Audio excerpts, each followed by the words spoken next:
Tervehdys kaikki ihmiset. Minä olen TechRov ja olen kanavan ja ohjelman juontaja ja se niin sanottu pääjehu. Data Error-kanava sisältää itse ohjelman ja jos hyvä tuuri käy, saan tänne haastatteluita ja muutakin asiasisältöä. Mahdolliset haastattelut tulee mikäli rikastun sen verran, että pääsen liikenteeseen kotoa tai ylipäätään Jyväskylästä. Itsessään ohjelma yrittää olla asiapitoinen, mutta toki sinne saattaa muutama rumebikin sana sekaan tulla, ja mustasta humorista ei ole puutetta. Ohjelma ei suoraan ole millään tavalla käsinkirjoitettu, kuten tulette varmaan sen tulevaisuudessa kuulemaankin. Eli mahdolliset puheenvikaisuudet ja niin edelleen johtuu tästä käsikirjoituksen puutteesta. Kysymyksiä seuraavien jakson aiheisiin liittyen voi laittaa tulemaan meille. Me avaamme kysymykset ja keskustelemme niistä. No kuka minä sitten olen? Olen omalla kanavallani tehnyt videota jonkun aikaa, mutta viimeaikaiset ongelmat ovat hidastaneet tahtiani, mutta en ole sitä kokonaan lopettanut.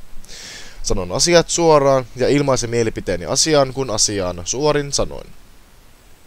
Tulette varmasti myös huomaamaan sen, minä en osaa lukea kauhean hyvin käsikirjoituksia, minä olen paljon parempi puhumaan päästäni, kuten myös tämä laini.